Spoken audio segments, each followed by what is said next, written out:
Assalamualaikum warahmatullahi wabarakatuh.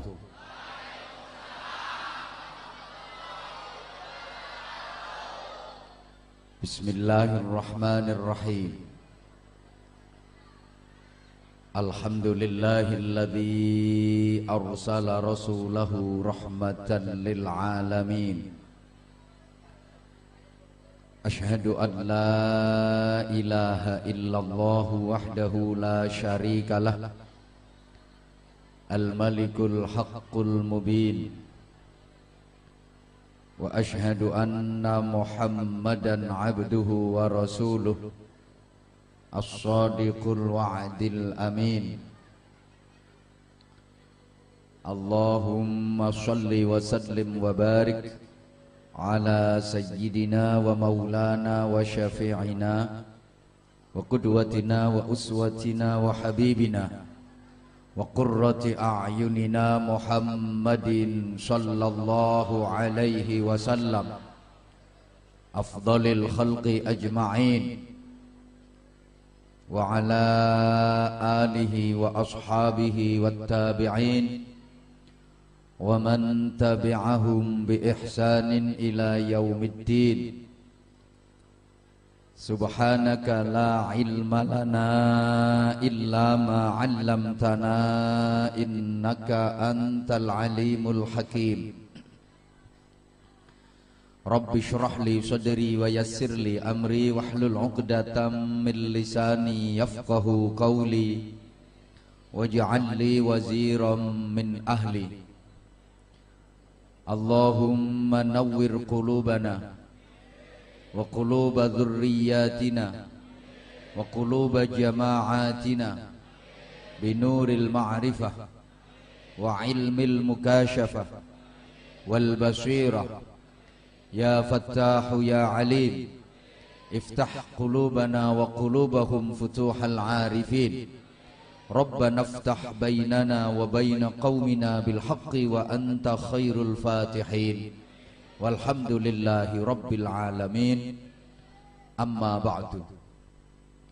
Sa'adatal muhtaramin, ulama'ana al-amilin, ar-rasikhin al-mukhlisin, para alim, para bapak kiai, para ajengan, para ibu nyai, masyayikh, asatid, para sesepuh,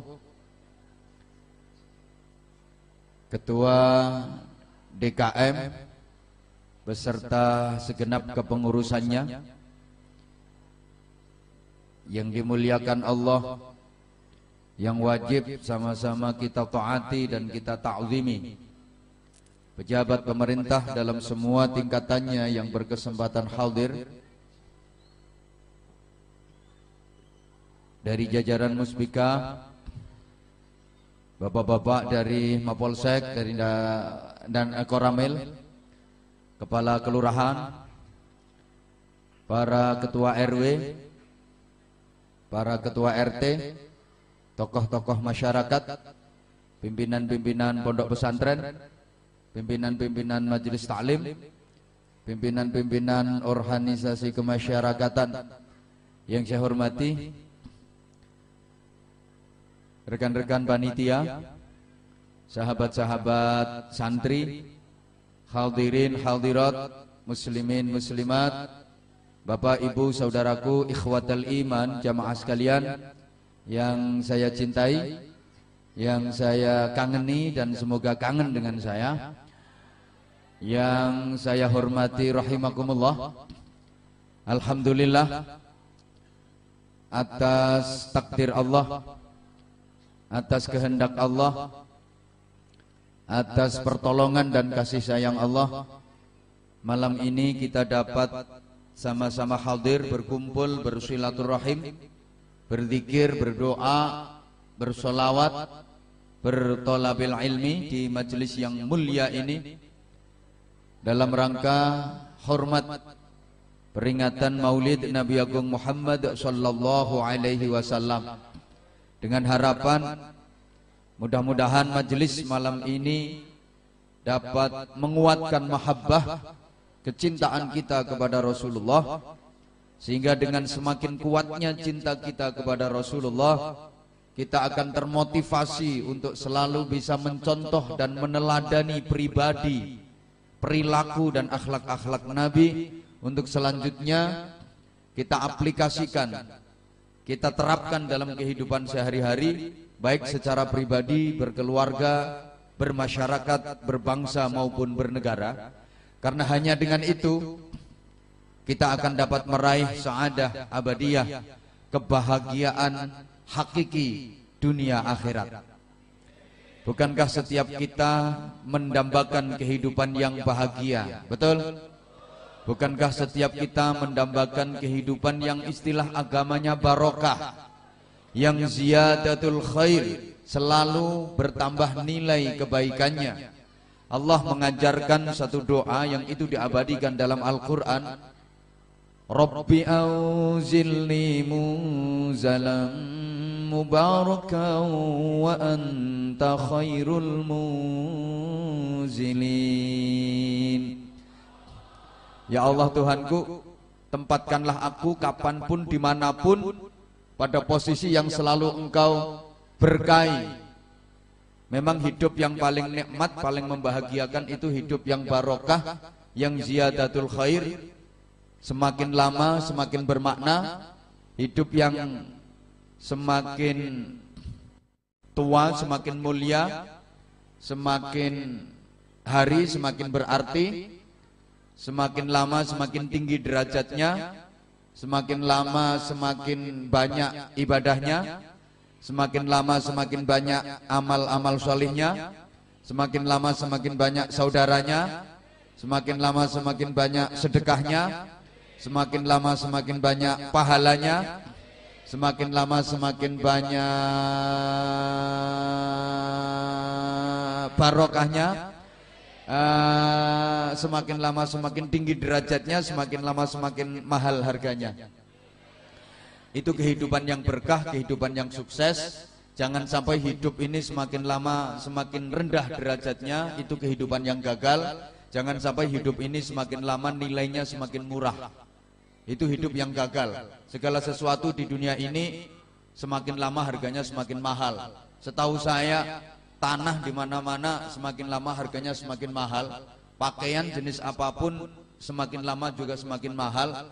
Alat-alat elektronik itu semakin lama harganya juga semakin mahal. Sampai bumbu dapur, bawang, brambang, ketumbar, lombok, merica, terase, itu semakin lama harganya juga semakin mahal. Sehingga saya pun ceramah juga begitu.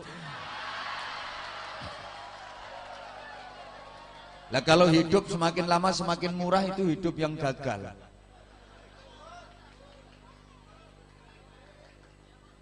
Keluarga yang bahagia adalah keluarga yang barokah. Perumahan yang paling nikmat untuk ditinggali adalah perumahan yang barokah. Jabatan yang paling nikmat membahagiakan itu juga jabatan yang barokah. Duit yang paling nikmat dan membahagiakan itu juga duit yang barokah. Cuman Bapak Ibu jamaah rahimakumullah, duit yang berkah itu enggak harus banyak secara nominal, enggak harus banyak secara jumlahnya, enggak. Tapi yang banyak itu nilai kebaikan dan kemanfaatannya. Dan tanda orang yang hidupnya barokah itu atine ayem, keluarganya tentrem. Meskipun duitnya banyak. Jadi atine ayem, keluargane tentrem, meskipun duitnya banyak, itu hidup yang barokah. Lah sekarang punya duit banyak tapi keluarga nggak tentrem, ya nggak barokah namanya. Punya duit banyak banget, 50 juta, banyak apa banyak? Ya kalau ukuranmu sih udah banyak banget. Punya duit banyak 50 juta, tapi kalau keluarganya nggak tentrem, anak laki-lakinya kena narkoba, anak perempuannya kena imbasnya pemilu, perkawinan hamil dahulu, hamil di luar nikah, suami menghamili istri tetangga, istri perempuan yang bermerek C, ceriwis, cerewet, cemburuan, curiganan, ceguk, centil, ceninilan, celelean, celalaan, celandaan, cerongoan, celutak. Rasa-rasanya duit 50 juta nggak ada artinya kalau keluarga nggak tentrem, betul? Coba Bapak Ibu, Anda pilih mana? Punya duit banyak banget 50 juta tapi keluarganya nggak tentrem, sama punya duit cuman 100 juta tapi keluarganya tentrem.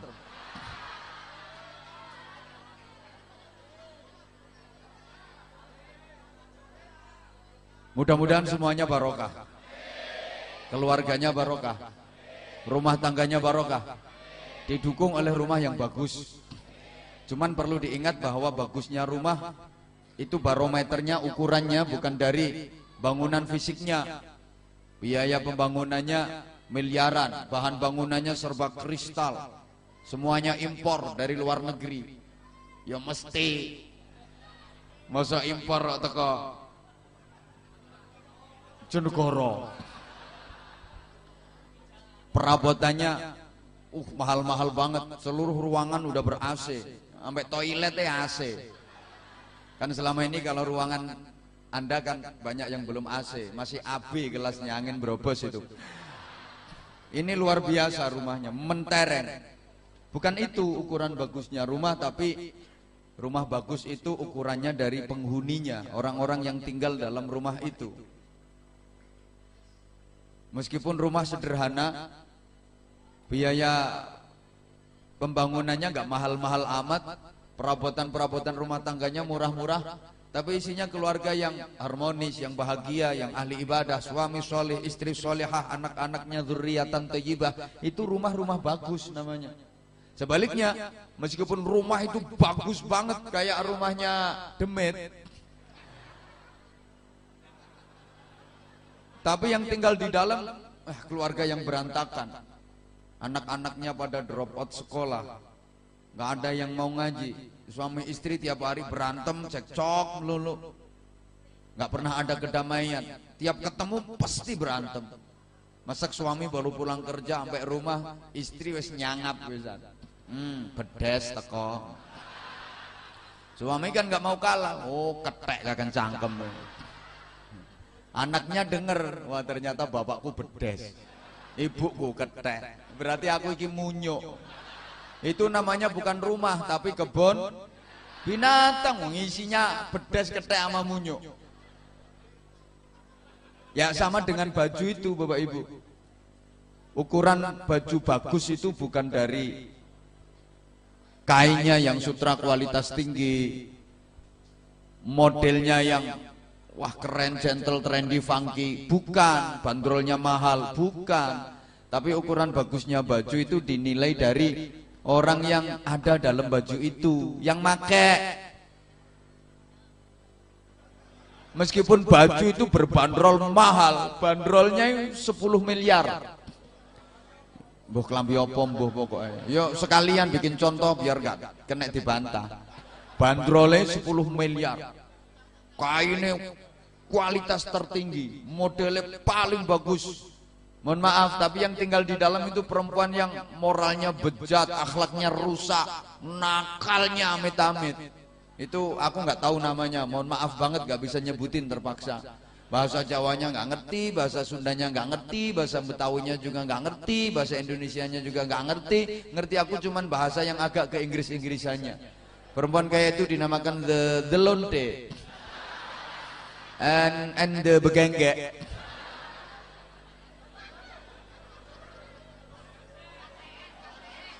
Apa? Oh ya, WTS, wadah titip senjata. Ada yang bilang PSK, perempuan suka kelon. Malah orang Jawa bilang balon, sing bayar oleh kelon.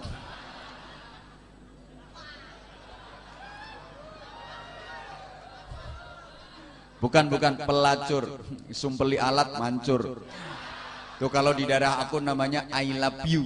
Mari tilapi tinggal Melayu. Baju yang berbandrol mahal, kalau yang make perempuan kayak gitu, ya nilainya jadi murah. Orang yang ada di dalam baju itu perempuan murahan, Halo. Sebaliknya, meskipun baju itu murah banget, kainnya titron yang paling murah, 1 meternya cuma 500 perak. Jahitannya jarang-jarang, yang dipakai jahit itu dom karung, kaku banget. Warnanya kontras, nggak serasi sama sekali. Atas merah, bawahnya hijau, kayak kapsul. Tapi yang ada di dalam baju itu yang make wanita solehah, yang ahli ibadah, berakhlakul karimah, kayak wanita-wanita di Tangerang elok sini. Pret, solehah ngono potongane. Meskipun baju itu harganya sebenarnya murah, tapi kalau yang make itu wanita yang nilainya mahal, baju itu ya jadi mahal nilainya. Sama rumah juga begitu. Rumah bagus ukurannya bukan dari bangunan fisiknya. Karena sebagus apapun bentuk rumah, semegah dan semewah apapun bangunan rumah, kalau dalam isinya kambing namanya tetap aja kandang. Betul? Rumahnya bagus, mewah, mentereng, tapi dalam isinya sapi, kerbau, namanya kandang. Sebagus apapun bentuk rumah, semegah semewah apapun bangunan rumah, kalau dalam isinya orang sakit, namanya ya rumah sakit. Apalagi yang di dalam orang sakit jiwa, namanya rumah sakit. Rumah kayak istana, tapi dalam isinya mak lampir, nih pelet, gerandong, jerangkong, sendel bolong, namanya rumah hantu. Nah, meskipun rumah itu kecil, jelek, di pinggir kali, udah reot, genteng banyak yang pecah, kalau lagi hujan bocor. Tipenya bukan cuman RSSS, rumah sangat sederhana sekali. Ini tipenya panjang banget. RSSSSSSSSSSSSSSSSS. Rumah sangat sederhana sekali, sampai-sampai sulit senggama, sulit selonjor, sulit sendeklu, sulit sendenan, sesek-sesekan selalu. Ini nggak mudah ngerangkai kata-kata kayak gini. Bener, ngerangkai kata-kata kayak gini nggak gampang, makanya larang. Rumahnya kecil, jelek, bocor, peot, tapi yang tinggal di dalam itu keluarga yang harmonis, yang bahagia, yang ahli ibadah, ahli sholawat, ahli zikir, ahli ngaji. Itu yang dinamakan rumah tangga, walaupun rumahnya nggak ada tangganya.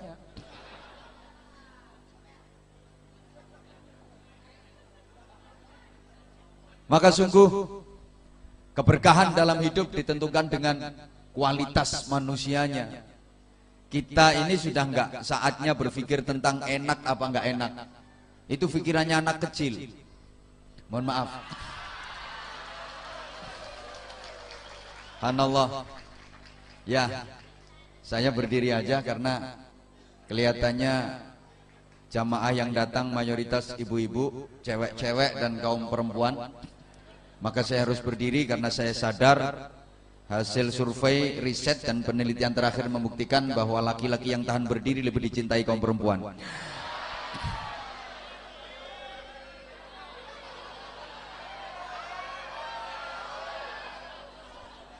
Kita nih sekarang udah nggak saatnya lagi berpikir tentang enak apa nggak enak. Itu pikirannya anak kecil. Anak kecil itu kalau enak dia mau, kalau nggak enak dia nggak mau. Kalau enak dia seneng, kalau nggak enak dia nggak seneng. Kalau enak dia semangat, kalau nggak enak dia males. Itu pikiran anak kecil. Anak yang usia 3 tahun, 4 tahun, 5 tahun, 7 tahun, 8 tahun. Tapi anak-anak yang usia 56 tahun, anak-anak yang usianya 62, itu udah nggak saatnya lagi berpikir kayak gitu. Kita itu sekarang pikirannya harus tentang ini baik apa buruk, bener apa salah.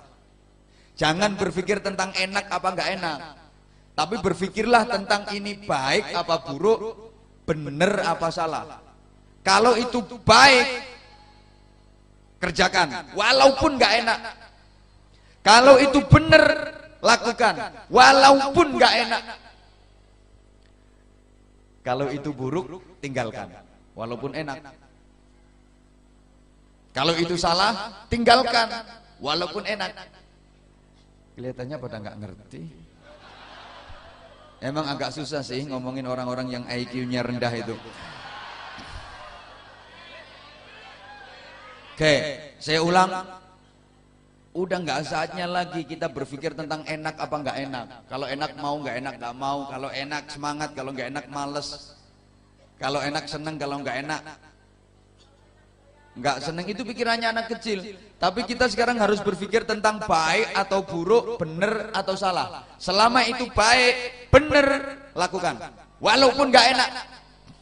Selama itu buruk, salah, tinggalkan. Walaupun enak. Kalau kita udah bisa kayak gitu, kita akan bisa menikmati benar, menikmati baik. Di mana baik dan benar itu nikmatnya lebih dahsyat daripada enak. Contoh, kalau nggak dikasih contoh ya nggak paham. Soalnya kelihatannya cantik-cantik tapi on.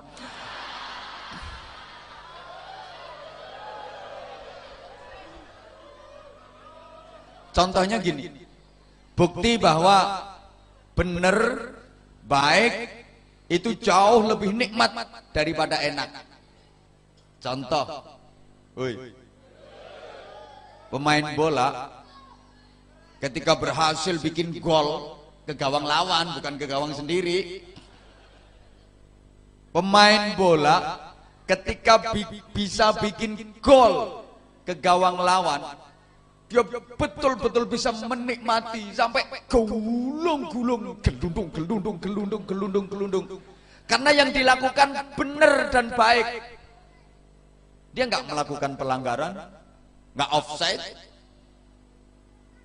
nggak melakukan kesalahan.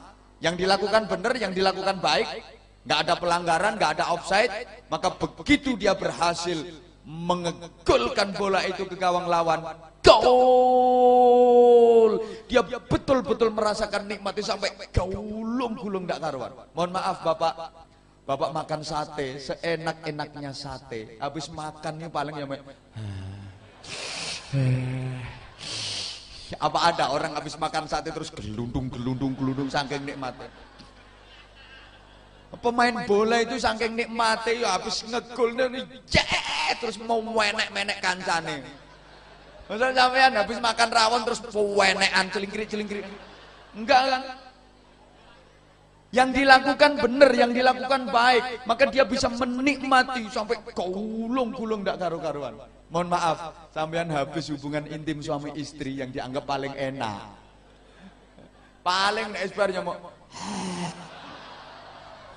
klewes. Apa ada orang habis gituan terus yes yang ngene.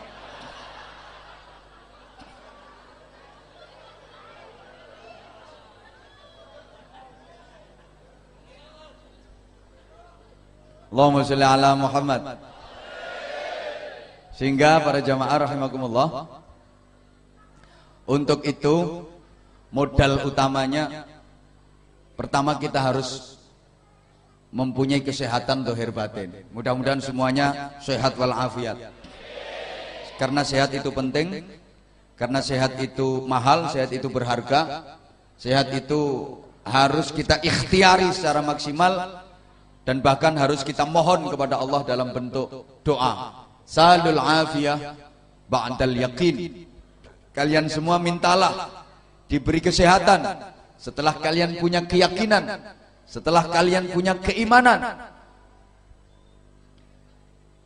Mintalah kepada Allah, mohonlah kepada Allah agar diberi kesehatan setelah kalian punya keyakinan dan keimanan.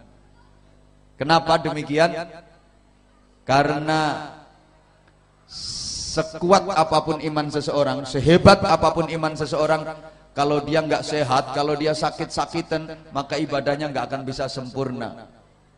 Misalnya imannya kuat, imannya hebat, tapi sakit-sakitan, nggak mungkin bisa pergi haji, menggerikan.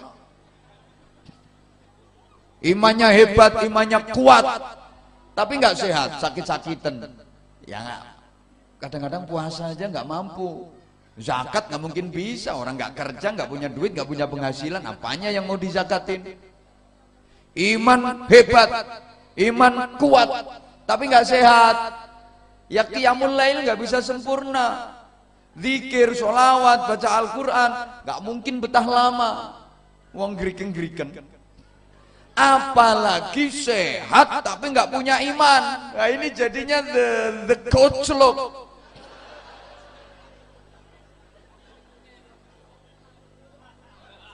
Para pelaku tindak kriminal, para pelaku maksiat itu rata-rata ya orang-orang yang berbadan sehat, bertubuh sehat, betul? Kok nggak semangat sih? Yang melakukan kejahatan, yang melakukan maksiat itu rata-rata orang-orang yang tubuhnya sehat, betul? Koruptor-koruptor yang suka ngabisin duit negara itu orang-orang yang tubuhnya sakit apa sehat? Sehat. Yang suka ke klub malam, sukanya dugem, tahu dugem ya? Duduk gemetar itu loh, naik ojek.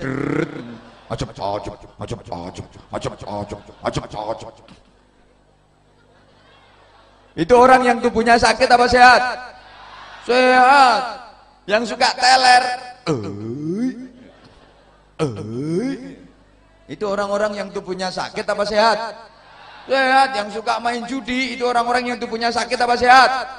Ibu-ibu yang suka ngomelin suami, itu rata-rata yang tubuhnya sakit apa sehat? Nah itu orangnya jawab sendiri ya itu. Sehat tapi nggak punya iman, malah rusak. Karena iman merupakan pondasi utama. Orang tidak akan mungkin dapat melakukan amal kebaikan kalau nggak punya dasar keimanan. Maka dalam Al-Quran setiap menjelaskan tentang amal solih, amal kebaikan pasti dibarengi dengan iman. Amanu wa amilus solihat. Beriman dan banyak beramal solih.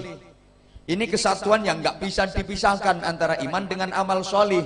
Loro-loro ning atunggal. Apa ya bahasanya ya? Ya pokoknya nggak bisa dipisah. Bagaikan garam sama asin.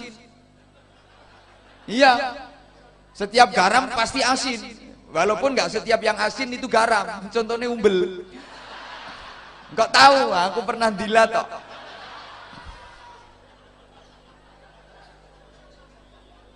Amanu wa amilus solihat, ini nggak bisa dipisahkan. Beriman dan banyak beramal solih. Artinya orang yang beriman itu pasti amalnya solih. Semakin kuat imannya, semakin banyak amal solihnya. Semakin tipis imannya, semakin sedikit amal solihnya. Kalau nggak punya iman, ya nggak mungkin melakukan amal solih. Sebaliknya, amal solih itu mempertebal dan menguatkan keimanan. Semakin banyak amal solihnya, imannya semakin kuat. Kalau amal solihnya cuma dikit, imannya ya tipis. Kalau nggak pernah melakukan amal solih, imannya hilang. Maka nggak bener kalau misalnya ada orang ngomong kayak gini. Itu yang nyuri emang dia tuh pencurinya, tapi meskipun dia pencuri sebenarnya dia imannya kuat itu imannya. Lah kalau imannya kuat ya nggak mungkin nyuri. Kenapa dia nyuri? Ya karena nggak punya iman. Ingat sabda Rasulullah, la yasriqu sariqun hina yasriqu wa huwa mu'minun. Pencuri itu nggak mungkin nyolong andaikan dia punya iman. Karena iman itu sifatnya fluktuatif, yazidu wa yanqusu, kadang bertambah, kadang berkurang, kadang habis sama sekali. Lah pencuri ketika dia nyolong tuh imannya lagi habis. Imannya lagi habis. Maka nggak ada ceritanya copet ngerebut tasnya orang sambil baca takbir. Allahu Akbar. Itu enggak ada.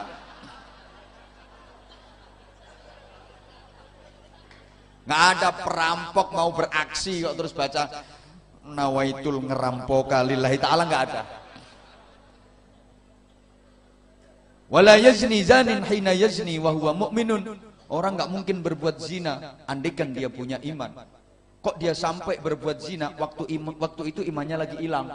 Makanya nggak ada orang mau zina kok tawasul dulu. Nggak ada. Adinda Londe yang aku cintai, sebelum kita melakukan proses perpetingkringan ini, marilah kita awali dengan sama-sama membaca suratul Fatihah. Mudah-mudahan perpeninggiringan gini dibarokai oleh Allah Subhanahu wa taala.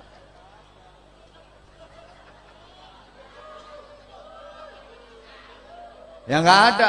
Maka pertama kita disuruh minta kepada Allah agar diberi kesehatan dan keimanan. Allahumma sholli ala Muhammad. Berdoa ini perintah Allah, maka asal kita berdoa diijabah apa enggak diijabah, tetap kita udah dapat pahala. Dan Allah udah janji kok, setiap kita berdoa pasti diijabah sama Allah. Allah udah janji, ud'uni astajib lakum. Kalau enggak diijabah itu berarti ada yang konslet. Cuman Allah dalam mengijabah doa itu kadang-kadang tidak sesuai dengan yang kita inginkan, dikasih dalam bentuk lain. Kita maunya A tapi sama Allah dikasih B, tidak sesuai dengan keinginan kita. Kenapa? Karena menurut Allah yang terbaik buat kita bukan A tapi B. Andai kan kita dikasih A malah celaka.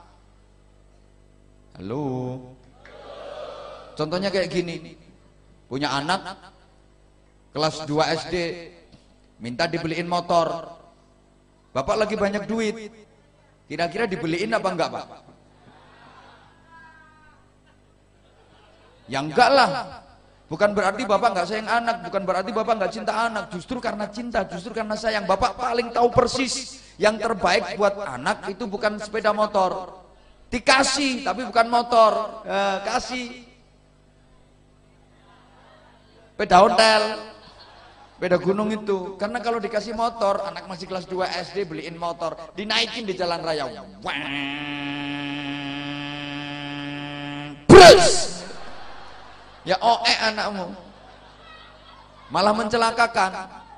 Maka mohon maaf, kadang ada orang berdoa, ya Allah jadikan aku orang kaya, ya Allah berikan rezeki yang banyak, ya Allah. Rata-rata warga sini kalau berdoa kan begitu, minta kaya. Aku belum pernah ngedengar ada orang berdoa, ya Allah berikan aku rezeki sedikit aja, nggak ada.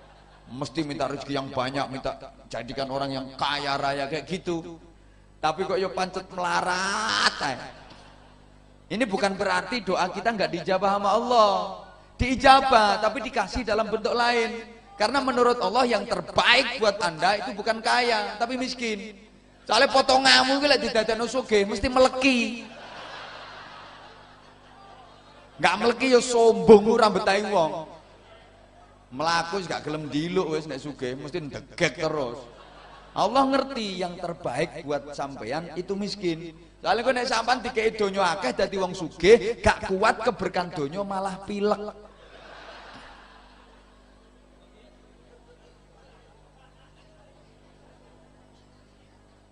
Oi.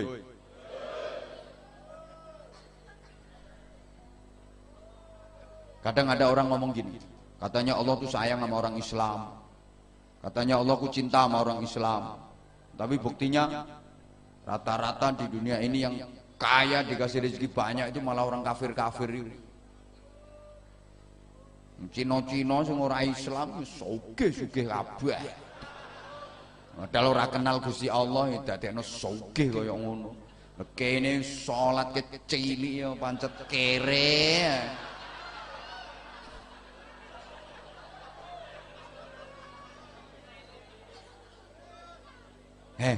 Itu tandanya sampean malah disayang sama Allah. Itu bukti cinta dan kasih sayang Allah sama sampean. Gini loh, kasih tahu sampean. Allah itu udah kadung janji. Siapa yang melakukan kebaikan dibalas sama Allah dengan kebaikan.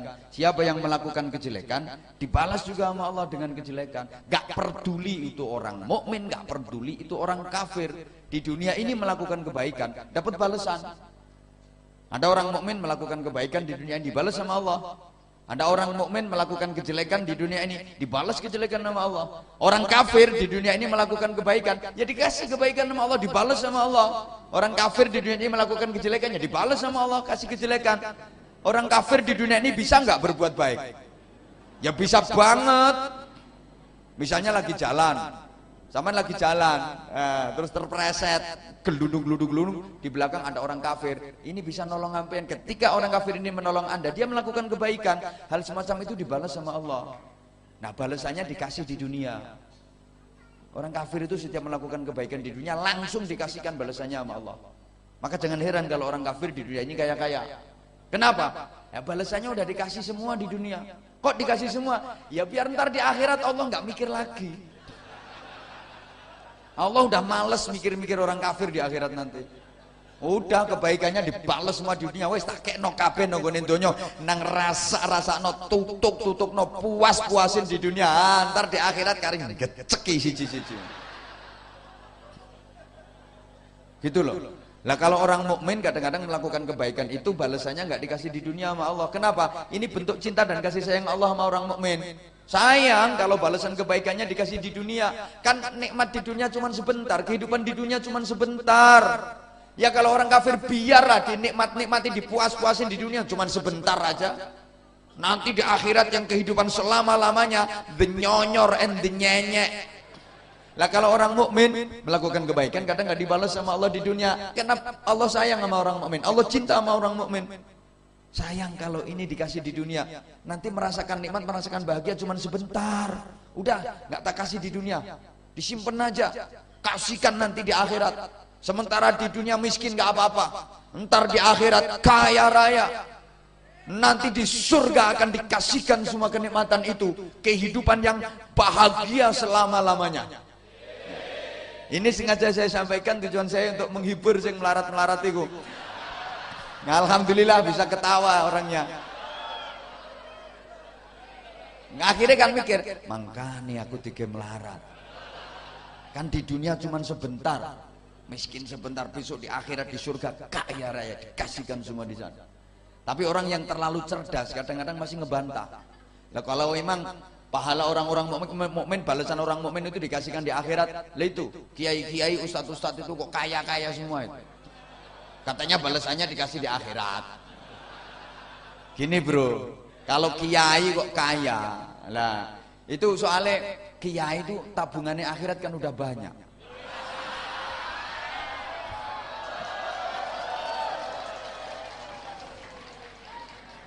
Jadi lah karena tabungan di akhirnya udah banyak, udah punya tabungan tahajud, punya tabungan jihad, punya tabungan dakwah, punya tabungan zikir, punya tabungan baca Quran, macam-macam, punya tabungan ya mendidik para santri dan umat, jamaah, masyarakat. Udah banyak banget tabungannya di akhirat, maka sebagian bonusnya dikasihkan di dunia.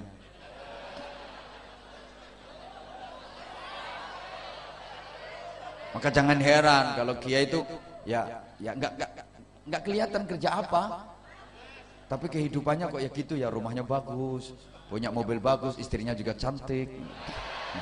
Rata-rata kiai itu istrinya cantik. Di dunia ini yang beristri cantik itu 3. 1 pejabat tuh rata-rata istrinya cantik. Yang kedua orang kaya itu tinggal pilih, istrinya rata-rata cantik. Yang ketiga kiai, rata-rata kiai itu istrinya cantik. Ada kiai kok istrinya nggak cantik, nasib. Ya nasib lah. Orang kiai itu hiburannya ya cuman istri itu, nggak ada hiburan lain. Hiburannya cuman istri, ngelek bisa nih nasib. Mau cari hiburan apa? Mau main biliar ya nggak pantas. Kiai mau karaoke ya nggak pantas. Hiburannya cuman istri, jelek lagi. Nasib. Tapi nanti di akhirat diganti yang luar biasa, gitu loh. Lah kok kiai di dunia hidupnya enak? Ya sekali lagi itu bonus. Tabungannya di akhirat udah banyak. Lah nek sampean itu kan nggak begitu banyak tabungan di akhirat. Lah kalau dikasihkan semua di dunia, nanti di akhirat dapat apa? Ya, tapi yang namanya berdoa terus. Nah, berdoa itu nggak harus pakai bahasa Arab, jangan salah. Emang kita diajari berdoa pakai bahasa Arab, itu afdhalud du'a bil lughatil arabiyyah kalau kita bisa. Tapi kalau nggak bisa ya nggak harus dipaksa-paksa pakai bahasa Arab. Apa dikira doa yang paling ampuh, yang diijabah Allah itu doa yang pakai bahasa Arab? Kalau emang kayak gitu, yang paling manjur doanya, yang paling mustajabah doanya ya orang Arab dong. Enggak, dipikir doa yang paling mustajabah yang dikabulkan Allah itu yang pakai bahasa Arab, ngomong bahasa Arab, kayak pernah hidup di Arab 900 tahun.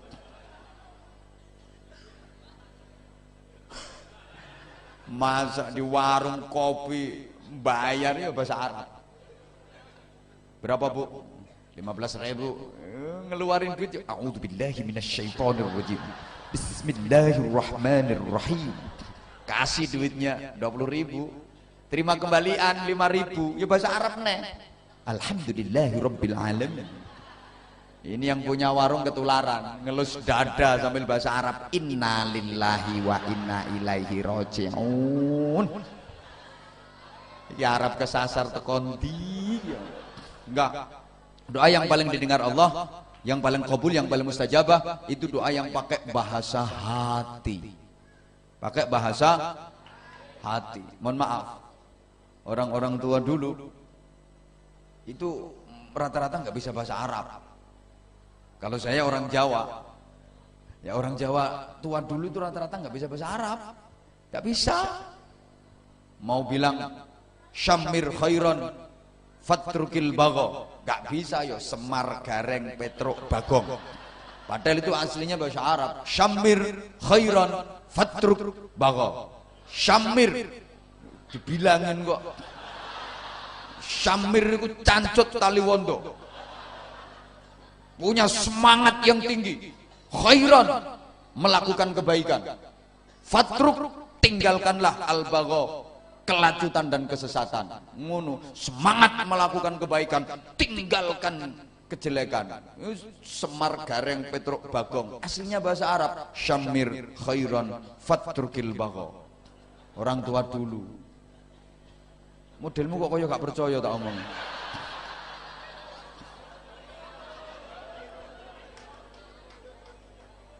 Lah iya toh. Mau bilang afwun, angel ya apem. Wali-wali daya ya iwel-iwel. Ndak iso. Rabbana atina fid dunya hasanah, Rabbana dzalamna anfusana, Rabbana kangelan ya urap-urap wis ngono. Penuh dengan filosofi. Ya kapan-kapan kalau diundang lagi tak jelasin lah. Ini ada yang lebih penting yang harus dijelasin. Rata-rata iya ya. Nggak bisa bahasa Arab. Doanya ya kalau orang Jawa ya bahasa Jawa nyel itu. Mampu Arab itu ndak. Tapi kok mandi-mandi, kok kabul? Karena doanya pakai bahasa hati. Kalau dipikir ya nggak masuk akal lah. Masa apa ya, nyembuhin orang sakit gigi itu doanya cuman kayak gini.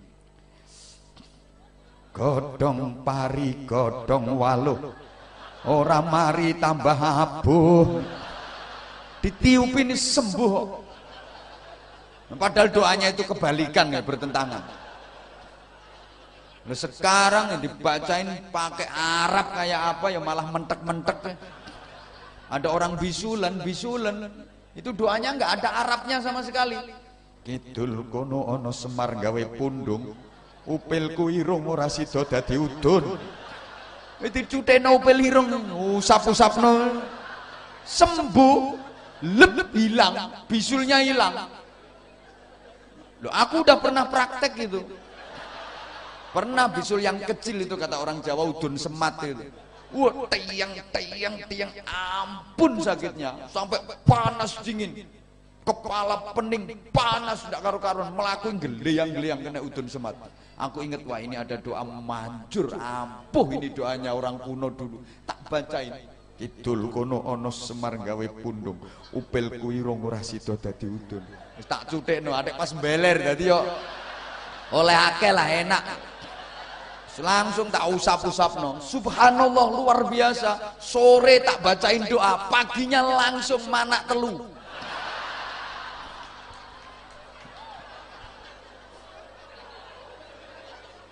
Sorry ya, dulu misalnya lagi punya hajat, ada acara, hujannya deres. Ini kepingin terang hujan ini, kepingin reda, nggak usah panggil pawang hujan, apalagi dukun, enggak.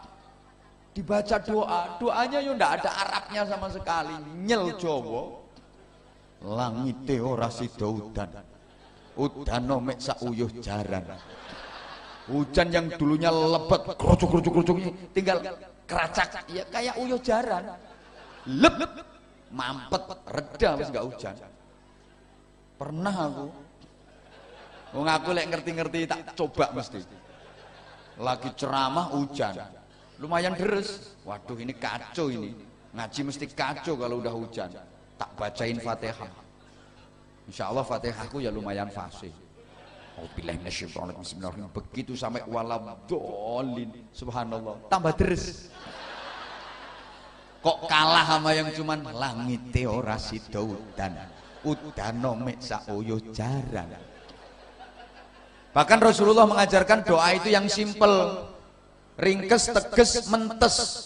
Nggak usah terlalu panjang. Kadang doa itu 2 buku dibaca semua. Yang amin itu angkat tangan sampai capek. Ya awalnya sih tinggi ngangkat tangannya amin, amin, semangat. Ya, udah kelamaan dikit ya, turunin tangannya amin. Tangannya turun suaranya jadi rendah. Amin. Tangannya semakin turun suaranya makin pelan. Amin. Amin. Lama-lama ya tumpangnya pupu senden karo duwe. Ya kalau kena yang muda-muda malah dikedulenan. Ya karena salah yang doa kepanjangan. Ben. Ben. Amin.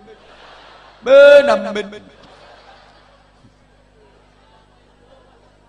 Ringkes ya kayak doa sapu jagat itu kan Rabbana atina fid dunya hasanah wa fil akhirati hasanah wa qina adzabannar. Itu kan menghimpun doa itu. Ringkes, tegas, mentes, mencakup semuanya. Rabbana atina fid dunya hasanah, ya Allah berikan kepadaku di dunia ini kebaikan. Apa? Apa saja. Urusan dunia minta kebaikan, semuanya katut wes. Wa fil akhirati hasanatan, dan di akhirat saya juga minta kebaikan. Apa? Apa saja urusan akhirat minta kebaikan. Wa qina adzabannar, dan selamatkan aku dari azab neraka. Wes. Tapi juga jangan terlalu ringkes. Saking ringkesnya sampai nggak bisa difahami. Keringkesen itu namanya. Asal tangan diangkat minta sama Allah, ya Allah, Engkau tahu yang ku mau. Amin. Ya keringkesen dong kalau kayak gitu. Ya emang bener Allah tahu yang kau mau, tapi sebutin apa itu kok. Ya Allah, Engkau tahu yang ku mau.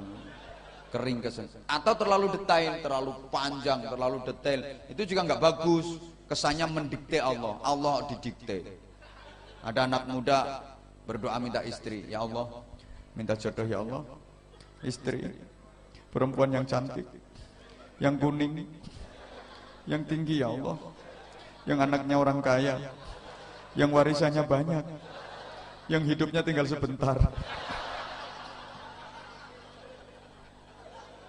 yang ayu ya Allah, yang tinggi badannya 176, ukuran BH-nya nomor 67 ya Allah. Iku sak piro sing diwadahi. Allah didikte. Atau doa kesannya ngatur Allah, ya Allah, aku cinta banget sama dia ya Allah, aku nggak bisa hidup tanpa dia ya Allah. Kalau memang dia jodohku dekatkan ya Allah, kalau memang dia bukan jodohku jodohin dong. Si Allah diatur.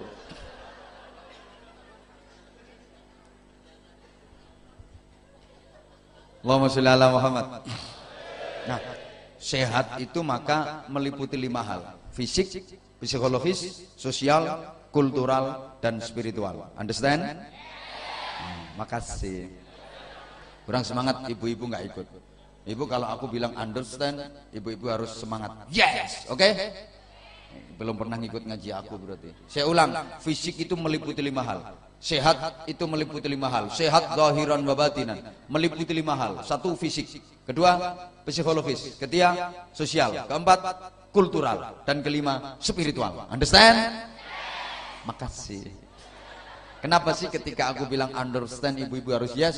Kan understand itu bahasa Inggris dari 2 suku kata under dan stand. Under artinya di bawah, stand artinya akan berdiri. Jadi kalau yang di bawah udah berdiri, ibu-ibu harus yes gitu.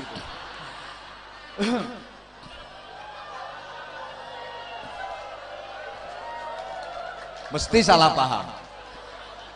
Artinya kalau rakyat yang di bawah udah berdiri menyampaikan aspirasi, dan aspirasinya bener. Nah, yang di atas harus yes. Ngono lho.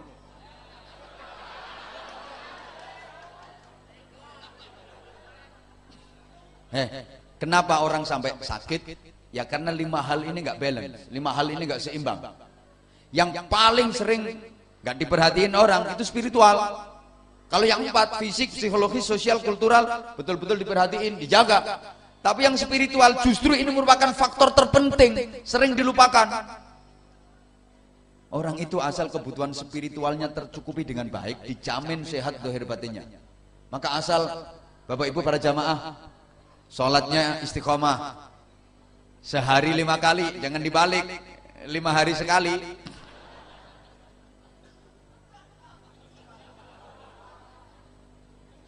Gara-gara urusan kerja, alasan sibuk lah, yang mestinya sholat sehari 5 kali dibalik jadi 5 hari sekali, digabung-gabung lagi.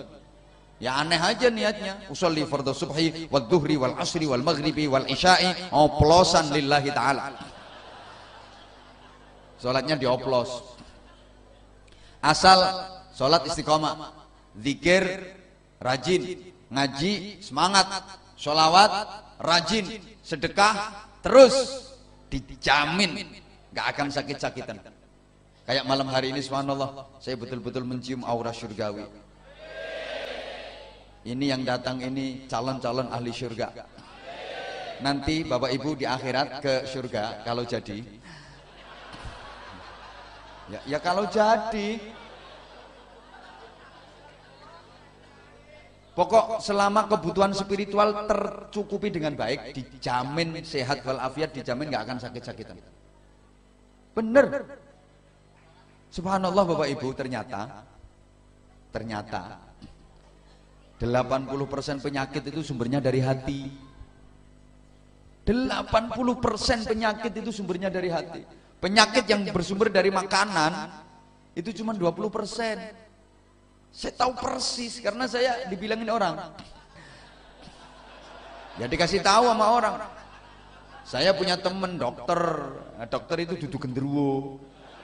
Aku dikasih tahu bahwa ternyata penyakit itu sumbernya yang 80% itu dari hati. Dari makanan cuma 20%, sehingga akhirnya saya termasuk orang yang nggak setuju kalau ada orang punya sakit tertentu, punya penyakit ini, menderita penyakit ini terus makan dibatasi. Gara-gara sakit ini nggak boleh makan ini, nggak boleh makan itu, nggak boleh makan begini, nggak boleh makan begitu, nggak boleh makan model ini, nggak boleh makan model itu. Saya nggak setuju. Kenapa? Udah sakit makan dibatasi lagi. Ini tambah ngrik-ngrikan. Orang sakit itu butuh asupan gizi, butuh vitamin malah dibatasi. Nggak apa-apa sebenarnya, nggak ada larangan dan pantangan itu nggak ada. Selama tidak berlebihan. Yang nggak boleh itu kalau berlebihan. Sakit apapun nggak ada pantangan. Aku berani kok ditokno karo dokter sapa ae wani. Soalnya ya nggak mungkin itu terjadi ngono. Nggak ada pantangan, nggak ada. Yang nggak boleh itu kalau berlebihan. Jangankan orang sakit, orang sehat ya kalau berlebihannya bahaya, betul? Coba kalau ini kita mau pakai resepnya Rasulullah, dijamin nikmat, dijamin sehat. Dengerin, ini urusan Departemen Perbadokan. Kalau urusan makan, itu resepnya Rasulullah gimana? Jangan makan sebelum lapar, berhentilah makan sebelum kenyang. Mesti nikmat, mesti sehat. Kita kan enggak. Kita tuh belum lapar udah makan, sekalinya makan pasti kekenyangan. Malah ini gampang loro. Modelmu kok gak percaya tak omongnya. Ini serius. Kadang-kadang prihatin saya. Ada suami istri habis datang di acara pesta, hajatan, pernikahan. Habis itu makan prasmanan. Runtung-runtung suami mau ngambil sate, ditampel sama istrinya. Jangan itu. Enggak boleh. Ingat penyakitmu. Akhirnya enggak jadi ngambil sate. Pindah mau ngambil kikil. Ya dilarang lagi. Kikil juga nggak boleh. Ingin cepat mati, nggak jadi. Pindah lagi, mau ngambil soto. Apa itu? soto yo nggak oleh. Akhirnya suaminya kan jengkel, mbuh mambuh, barang-barang gak oleh. Kan aneh kan, dulu waktu muda nggak punya duit, nggak bisa beli. Sekarang ada makan gratis, dilarang. Aneh kan, akhirnya si suami ini kena diabetes, kolesterol, kena darah tinggi. Bukan karena sate, bukan karena kekel, bukan karena soto, tapi karena jengkel sama istrinya itu yang bikin dia sakit. Makanya nggak usah dibatesin Bu, harus disupport, apalagi udah tua, butuh gizi. Wong Jawa ngarani gerang segere kari arang-arang. Ngono saya dibatesi. Eling bojomu ku lho, wong ngambekan ping 3 watuk ping 9 ngono. Makan dibatesi lagi. Bu. Nggak usah dibatasi, syukuri nikmat Allah itu untuk dinikmati. Allah kasih anugerah itu untuk dinikmati, asal tidak israf, tidak berlebihan dan tidak dimubadzirkan. Wah apa-apa, nggak apa-apa, bener nggak apa-apa. Nikmat Allah itu untuk dinikmati. Kita itu jangan hanya sibuk mencari sampai nggak sempat menikmati. Rugi hidup kayak gitu, hanya sibuk nyari tapi nggak sempat menikmati. Karena ada orang yang kayak gitu, sibuk cari makan tapi nggak sempat makan sendiri. Ada kayak penjual nasi pecel, sibuk ngeladenin orang beli, ngelayanin orang beli, dia sendiri nggak sempat sarapan. Ya nasi pecelnya habis, tapi setelah itu diberangkatkan ke rumah sakit, opname, nggak sempat sarapan, hanya sibuk mencari, nggak sempat menikmati. Rugi bro. Maka mohon maaf Bapak, kalau duitnya banyak dinikmati Pak, beli mobil yang bagus, biar ya perjalanannya lancar, dinikmati, enak, dinaikinya juga enak, suspensinya juga enak, perjalanan juga terasa nikmat. Nah, jalan berlubang nyemek gledek gitu. Duit banyak, duite lho 7 miliar. Tuku mobil yang rego 12 juta. Duit 7 miliar beli mobil harga 7 juta. Di starter enggak kena. Kelekek. Starter mana? Kelekek. 29 kali loh lagi kena.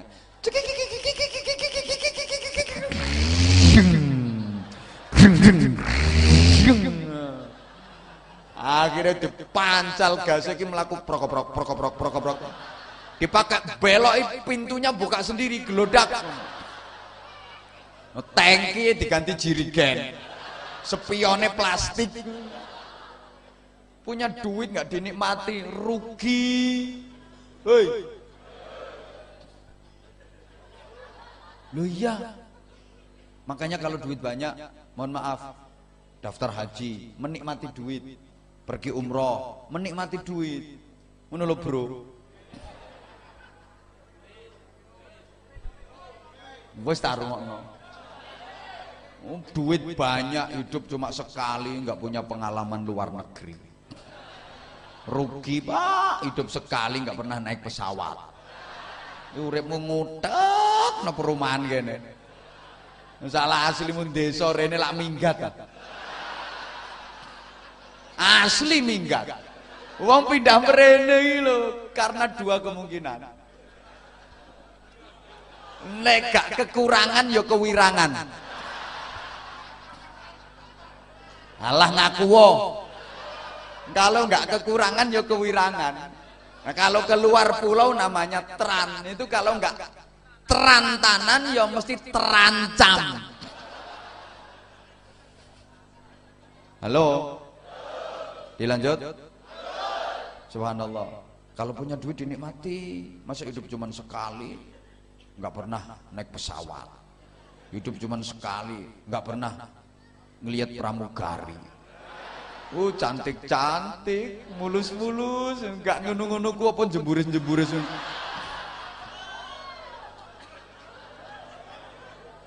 Pak, ya Allah, apa sih artinya memiliki segalanya kalau nggak bisa menikmatinya? Percuma.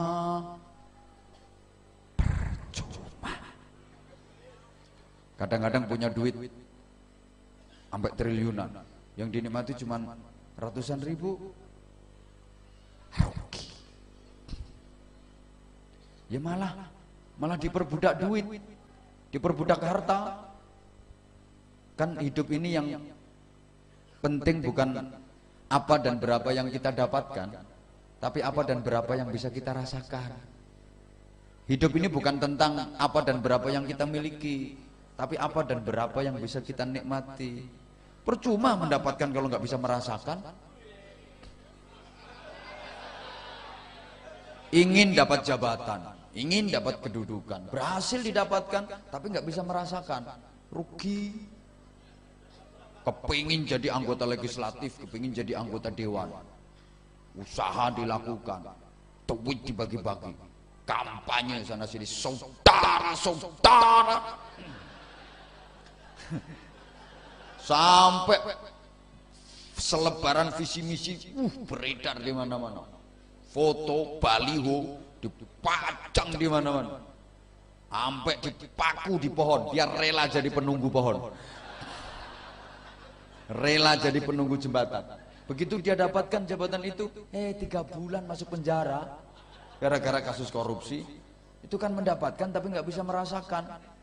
Hidup ini bukan tentang apa yang kita miliki, berapa yang kita miliki, tapi apa yang bisa kita nikmati, apa yang bisa kita berapa yang bisa kita nikmati untuk kita syukuri. Percuma punya segalanya nggak bisa menikmatinya. Punya TV gede, lebar, 1000 in, tapi mata belek nggak sembuh-sembuh, kan nggak bisa nonton TV. Mending TV kecil tapi mata sehat, dipentelengi sewaktu-waktu bisa. Kursi aja harganya 950 juta, tapi pantat bisulen terus, bokong udunen nggak waras-waras, kayak iso lungguh. Mending kursi dari bambu, pakune deng serong ngate dilunggui, bokongnya kecantol ngati berdarah-darah, tapi kan sehat toh. Besok berani duduk lagi walaupun kecantol lagi. Percuma Pak punya istri cantik semok, tapi istrimu tiap hari anyang-anyangan terus, nggak kena diule-ule. Ya mending nggak begitu cantik tapi sehat, sewaktu-waktu bisa digunakan. Ini sengaja saya sampaikan untuk menghibur yang wajahnya jelek-jelek itu. Ya artinya ibu kalau dikata-katain nama suami udah jelek, bawel, cerewet, nggak usah ngebantah, santai aja, biarin jelek, yang penting nggak anyang-anyangan. Saya nggak ngerti anyang-anyangan mek plonga-plonga, nggak ngerti ya wis. Sampai ditanya orang, anyang-anyangan itu bahasa Indonesianya apa? Tawar-tawaran.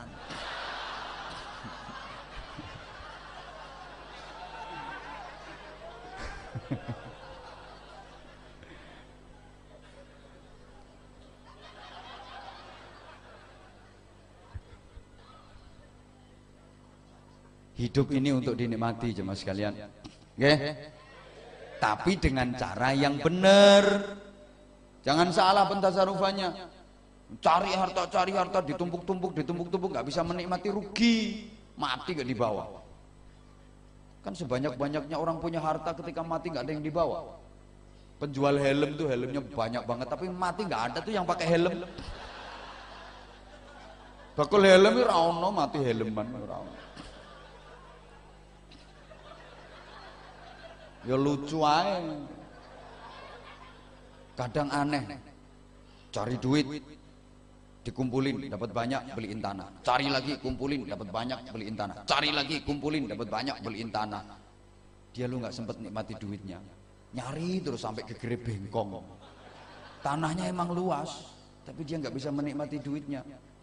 Lihat orang kayak gitu mesti resik tanahnya timbang raine. Tanahnya terawat bersih tapi raine rumbuk ono model. Ya kayak gitu.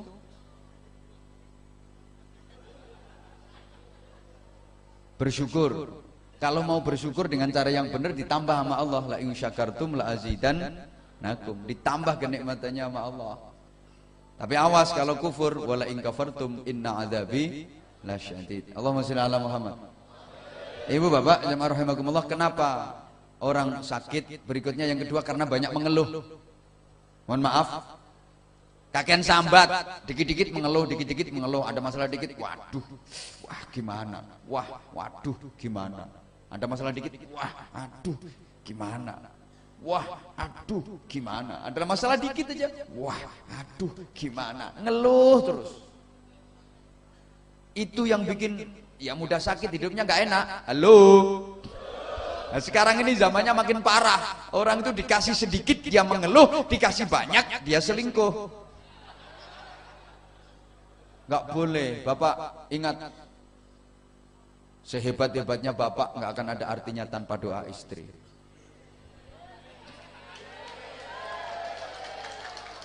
Maka lebih tepatnya di balik suami yang sukses pasti ada istri yang ikhlas mendoakan. Betul Ibu? Krungu kupingmu. Saya ulang, di balik suami yang sukses itu ada istri yang ikhlas mendoakan. Dan ingat, di balik istri yang sukses pasti ada suami yang stres. Ya kalau istri semakin sukses pasti suami semakin stres. Maka ibu-ibu tolong sukseskan dirimu biar stres suamimu. Bapak juga harus ingat, suksesmu karena doa istrimu. Maka kalau ingin lebih sukses, yang mendoakan harus lebih tambah. Ya tambah lagi, kalau cuma satu ya kurang sukses Pak. Udah, jangan kenceng-kenceng. Ntar kedengeran nama yang pakai kerudung. Jangan pernah berbicara poligami di hadapan ibu-ibu. Ibu itu paling antipati, paling alergi. Jangan pernah membicarakan itu. Karena memang poligami bukan untuk dibicarakan Pak, tapi untuk dilaksanakan. Sehingga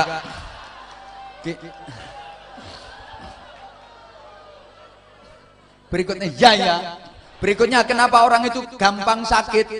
Kenapa orang itu hidupnya susah? Karena dia nggak pandai bersyukur. Kalau ingin menikmati hidup itu caranya, pertama harus pandai bersyukur. Yang kedua, berusaha berbagi dan membahagiakan orang lain. Yang ketiga, jangan merasa sedih dan tertekan karena orang lain menjelek-jelekan kita. Biar orang lain menjelek-jelekan kita, biar orang lain memfitnah kita, balas aja dengan kebaikan. Jangan sampai kalah sama pohon mangga.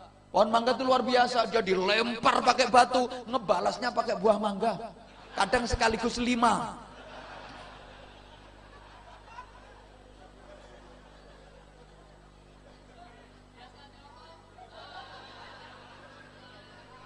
Lakukan ibadah dengan istiqomah. Lah emang kayak gitu. Rasulullah seperti itu, disakitin kayak apapun, Rasulullah tetap membalas dengan kebaikan. Maka ketika ditanya, ya Rasulullah siapa orang yang baik itu? Rasulullah menjawab, Al-Muhsin, orang yang baik itu man ahsana man asa'a. Orang yang membalas kebaikan terhadap orang yang berbuat jahat kepadanya. Diperlakukan jahat oleh orang lain, dia ngebalas dengan kebaikan. Itu memang betul-betul orang yang baik. Kenapa begitu? Ya, orang yang baik itu nggak bisa membalas dengan kejelekan, itu nggak bisa. Meskipun orang lain berbuat jahat kepadanya, dia tetap aja membalas dengan kebaikan. Kenapa? Dia nggak bisa membalas dengan kejelekan, karena dia sudah benar-benar baik, sehingga dia udah nggak punya simpenan kejelekan. Mulane nek balas ya apa yo gak duwe simpenan elek. Oh, arep balas elek nganggo apa? Gak duwe elek pisan. Gak duwe simpenan.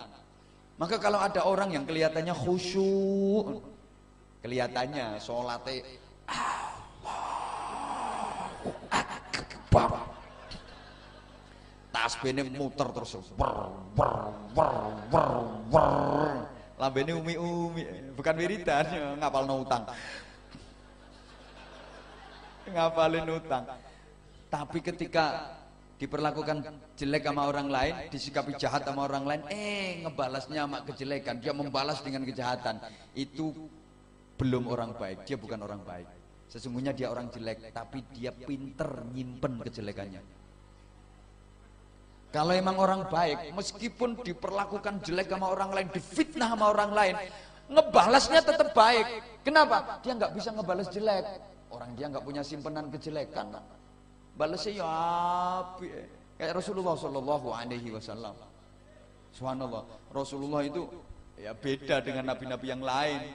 Sehingga Rasulullah itu afdalul mursalin, paling utama-utamanya para rasul, Sayyidul Anbiya, penghulu para nabi.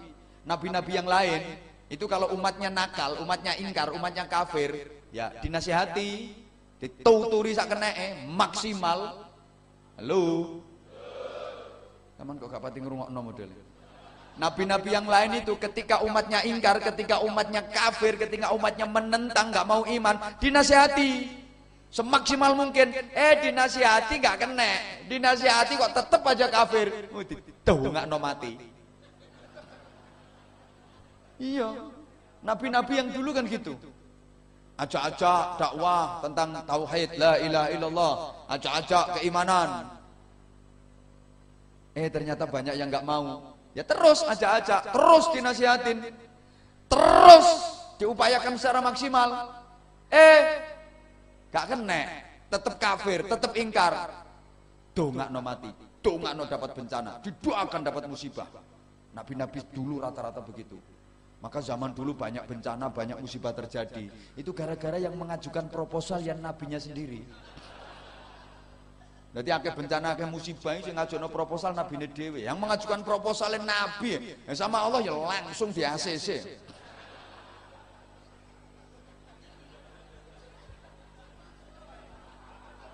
Loh iya kan? Nabi Nuh dakwah, bayangin 800 tahun cuman dapat pengikut 80 orang.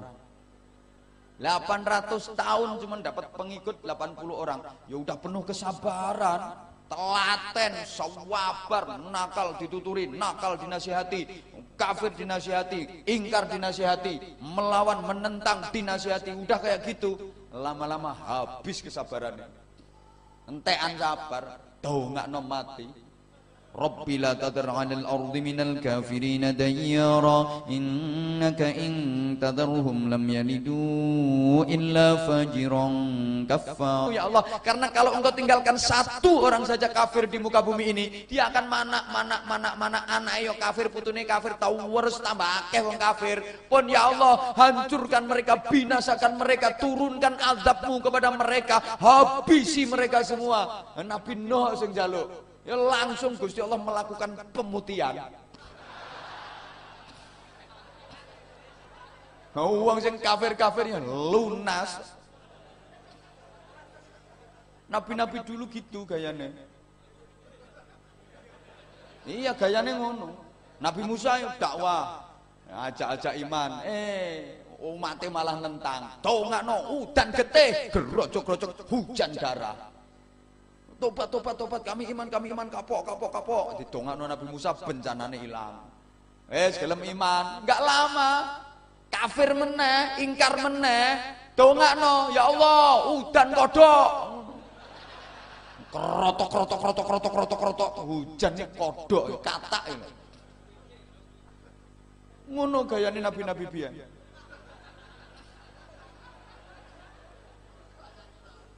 Iya. Lah kalau Nabi Muhammad SAW ndak dakwah telaten, penuh kesabaran, sabar tingkat tinggi, tiada bandingannya. Ajak-ajak keimanan, umatnya nentang, dinasihati kok nggak nurut, dibela nih di hadapan Allah, dibela di hadapan Allah. Nggak ada yang didoakan celaka, itu nggak ada kalau Rasulullah. Umatnya nentang itu malah dibela di hadapan Allah. Ingat waktu peristiwa perang Uhud, betapa waktu itu pasukan kita, kok kita koyo melu ya pasukan muslimin. Aku waktu itu nggak ikut aku. Kok pasukan kita. Tapi sampean yo ngono kok nyanyi ku yo ibu kita Kartini. Kapan nek nglairno kowe? Halo, tolong perhatikan ya. Pasukan muslimin waktu itu kan porak-poranda. Ya gara-gara kesalahan sendiri sih, nggak mau ngikutin instruksinya Rasulullah. Tim pemanah, pasukan pemanah yang berada di atas gunung, ini udah dikasih warning sama Rasulullah, perhatian. Pasukan pemanah, apapun yang terjadi, jangan sampai meninggalkan tempat sebelum ada aba-aba dan instruksi dari saya. Apapun yang terjadi, pahami. Sekali lagi, apapun yang terjadi, kalian tidak boleh meninggalkan tempat sebelum ada aba-aba dan instruksi dari saya. Ya siap, waktu itu dibilangin Rasulullah. Nah, ringkas cerita, dalam kecamuknya perang itu pasukan kafir kalah awalnya. Pasukan kafir berantakan, lari tunggang langgang, sudah karu-karuan. Tapi ada sekelompok pasukan yang dipimpin oleh Khalid bin Walid, waktu itu masih kafir. Mereka mendelik, ngumpet nih loh, ngumpet kadung di goa, ngancam wisan. Nanti kalau pasukan pemanah muslimin itu turun, kita naik, kita gempur dari atas. Ngono. Begitu pasukan kafir paubar porak-poranda ndak karu-karuan, kan harta rampasan berserakan. Emas-emasan, harta rampasan itu berserakan. Pasukan Islam yang di bawah kan ngeracuti itu tuh, ngambilin, ngumpulin itu. Yang di atas mikir, gila gak mudun keri umet ini. Kalau kita nggak turun, kita nanti nggak dapat bagian ini nanti. Lagian pasukan kafir udah nggak ada, udah lari semua. Yuk turun, naik turun. Melu ngering kesiku. Begitu mereka turun, Khalid bin Walid dan pasukannya naik. Kerocok panah dari atas, diserang dari atas. Korat karit gantian pasukan muslimin yang porak-poranda, sampai Rasulullah berdarah-darah tubuhnya. Gigi Rasulullah sempat tanggal. Waktu itu para sahabat memohon kepada Rasulullah, ya Rasulullah, tengadahkan tanganmu, mohonlah kepada Allah, mintalah kekuatan, biar kaum kafir, pasukan kafir dihancurkan oleh Allah. Rasulullah cuma senyum. Bahkan malaikat Jibril itu loh gak sabar. Padahal malaikat itu nggak punya nafsu. Malaikat Jibril itu nggak sabar nemuin Rasulullah. Assalamualaikum. Waalaikumsalam. Ada apa mas?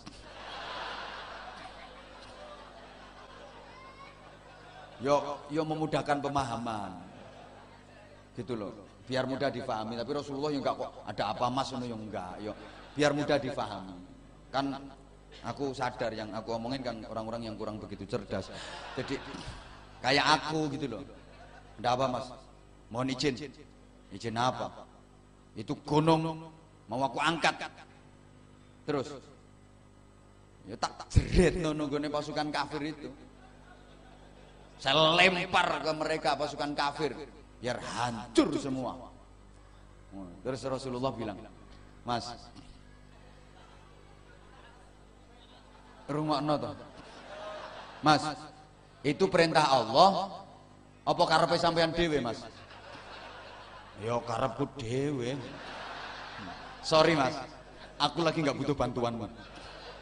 Kalau yang nyuruh Allah ya karuane. Kalau memang itu yang nyuruh Allah ya karuane, aku manut itu perintah Allah. Tapi lek karepe sampean dhewe, kalau ini mau sampean sendiri, Mas. Sorry, Mas, aku lagi nggak butuh bantuanmu. Ngono Kanjeng Nabi. Coba sampean lagi terdesak terus ditawarin kayak gitu, mohon izin gunung aku angkat, lempar ke mereka. Yo giyetno ae ngono, ben gepeng kabeh ngono. Rasulullah enggak, jangan Jibril, jangan. Lah kalau ini dilempar ke sana, dijeretne lak mati kabeh. Dan nek mati kabeh terus umatku sopo? Jarno urip, biarkan mereka hidup. Mereka nggak mau iman, siapa tahu nanti anaknya mereka yang mau iman, tak telatenane. Bapaknya gak kena, ibunya gak kena, mbok menawa anaknya kena. Siapa ngerti bapaknya nggak mau iman, ibunya nggak mau iman. Siapa tahu nanti anaknya mau iman, tak telatenane, wong potongannya kayak manaan kok.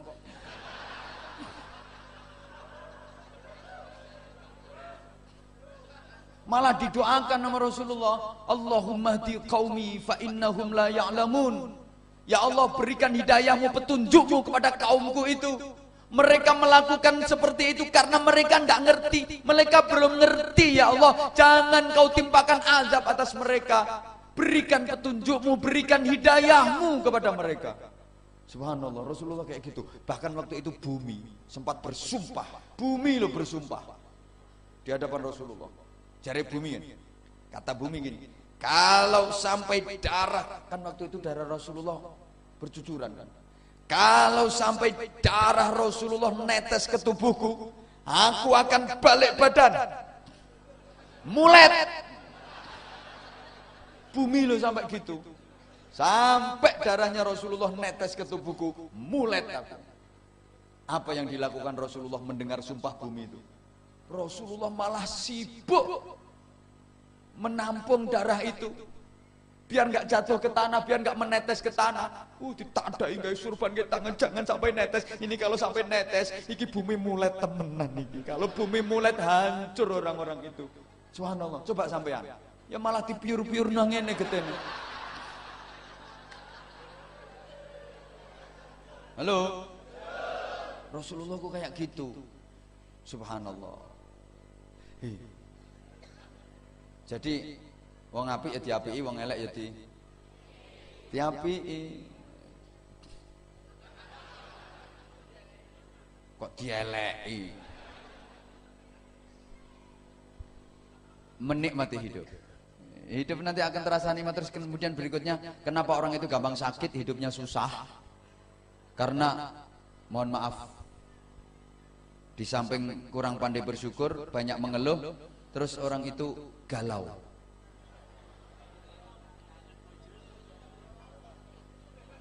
God always listening and understanding. Sekali lagi, God always listening and understanding. Makasih, semakin kelihatan goblokmu. Jadi mohon maaf kalau dibilang goblok nggak boleh marah. Karena hakikatnya manusia itu emang goblok. Yang pintar cuman Allah. Hakikat ilmu milik Allah. Ketika manusia dianggap berilmu dan pintar, karena waktu itu dia sedang berada dalam hidayah Allah, dalam bimbingan Allah. Andai kan nggak berada dalam bimbingan Allah, ya goblok. Makanya ketika dibilang goblok nggak usah marah. Emang aslinya manusia itu goblok. Yang pintar cuman Allah, ilmu cuman milik Allah. Ketika manusia dianggap punya ilmu dan dianggap pintar, waktu itu emang dia berada dalam bimbingan Allah, dia dalam hidayah Allah. Kalau nggak gitu ya goblok. Maka aslinya manusia itu goblok. Apapun jabatannya aslinya goblok. Apapun pangkatnya itu manusia aslinya goblok. Yang datang di sini ini semua aslinya goblok. Yang ceramah ini juga. Makasih. Jadi ini ceritanya malam ini ada orang goblok ngomongin orang yang lebih goblok. Para goblok-goblok sekalian yang saya hormati,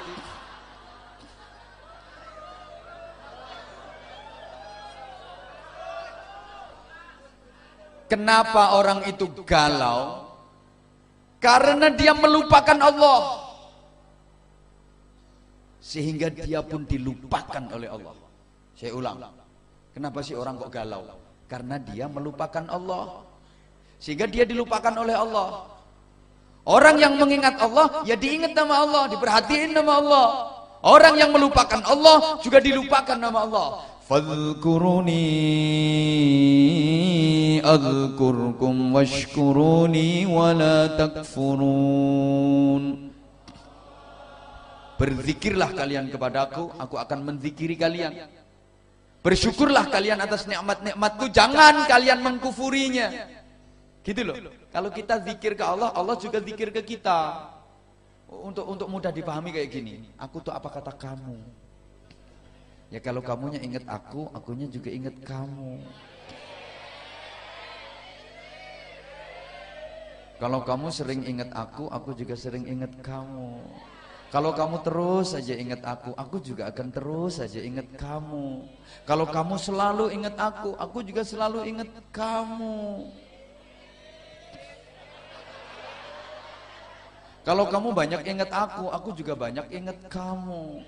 Kalau ingatnya kamu ke aku cuman dikit, ingatnya aku ke kamu juga cuman dikit. Kalau kamu jarang-jarang ingat aku juga jarang-jarang ingat kamu. Kalau kamu sama sekali nggak pernah ingat aku nggak ngurusi raimu, nggak ngurus rupamu. Iya, maka sungguh zikir itu luar biasa, jemaah sekalian. Sehingga jangan pernah percaya kalau ada orang yang nggak ibadah tapi ngaku-ngaku deket sama Allah. Ngaku-ngaku mimpi ketemu sama Rasulullah. Jangan mudah percaya. Hoi.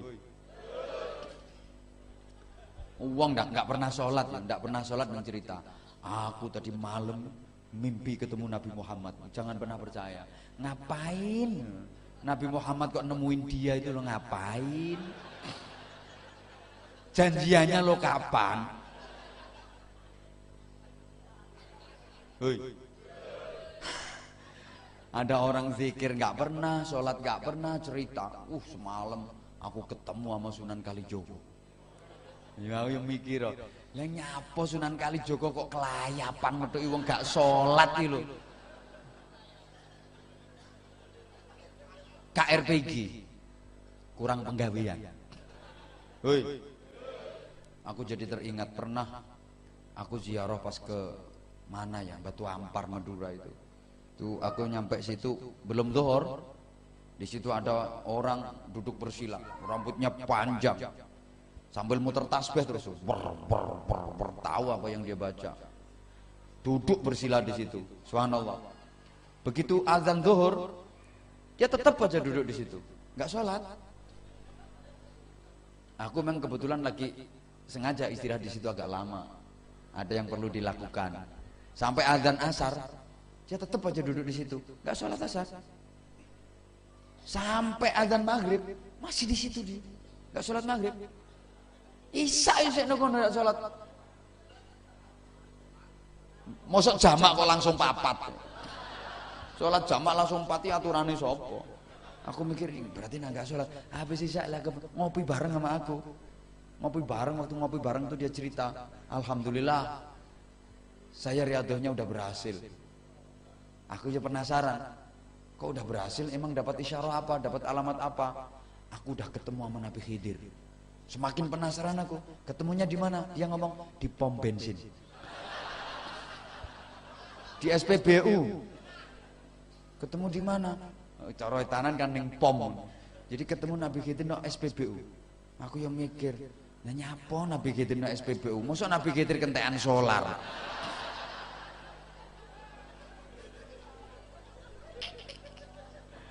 La haula wala quwata illa billah.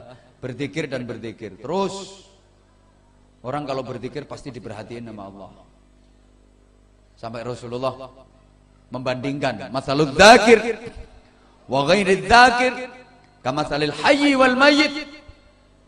Perumpamaan orang yang mau berzikir dengan orang yang tidak mau berzikir itu ibarat perbandingan orang hidup dengan orang mati. Yang mau berzikir hidup, yang nggak mau berzikir mati.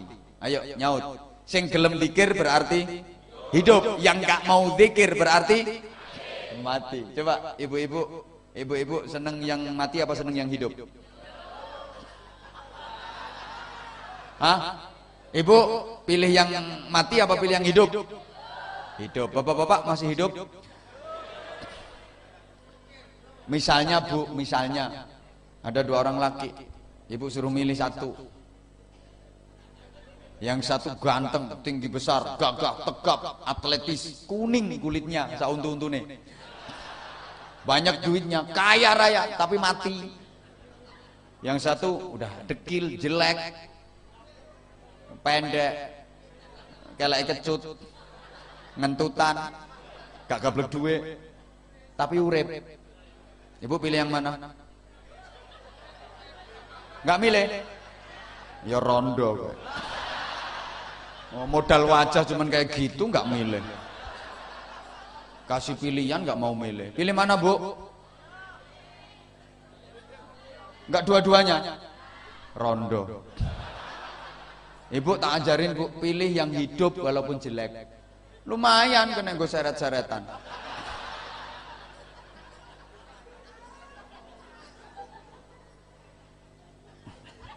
Loh, hidup sama mati itu beda banget. Sorry ya, ada HP, dipencet tombol powernya, tek, keluar bunyinya, ding ding ding ding ding ding ding ding ding ding ding ding ding. Nah itu berarti HP mati apa HP hidup? Mati apa hidup? Hidup. Metu suarane, metu gambare. Ada HP dipencet tombol power, tek tek, mesti tek tek sekuat-kuatnya. Enggak keluar gambarnya, enggak keluar suaranya. Hidup apa mati? Mati. Nah, sekarang ada cangkem. Apa? Oh ya mulut. Mulut. Ditombol powernya pakai afdhalul dzikri, bunyi la ilaha illallah, la ilaha illallah. Berarti itu mati apa hidup? Hidup. Sekarang ada mulut, ditekan tombol powernya, cetek afdhalul dzikri, duwe. Itu berarti mulut hidup apa mati? Yang kenceng dong jawabnya. Ada orang warga perumahan sini pagi-pagi jam 4 dini hari dipencet tombolnya pakai as-salatu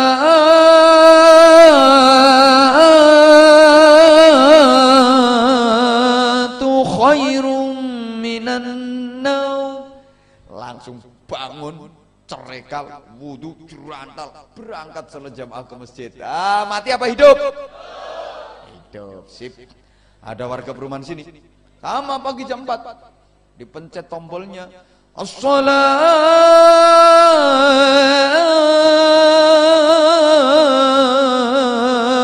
khairum minan naum, malah kelon. Hidup apa mati? Masuk mati iso kelon.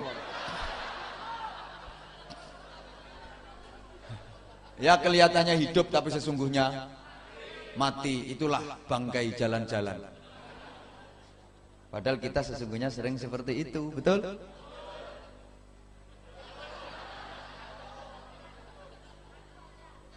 Ya Allah. Banyak berzikir, baca Al-Quran, baca sholawat, terutama ibu-ibu, agar lisanmu, lidahmu, bibirmu jadi indah, penuh berkah dan penuh pahala. Nah, daripada lesanmu, bibirmu sering kau gunakan untuk menyelatu bojomu, memperbanyak dosamu, memperberat hisabmu. Bukankah suamimu adalah surgamu? Bukankah ridho suamimu menentukan ridho Tuhanmu? Lo kok sering engkau mencelatunya? Bu,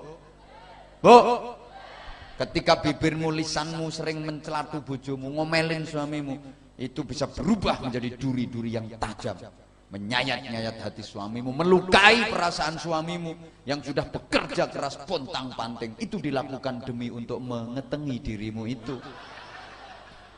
Istri macam apa dirimu?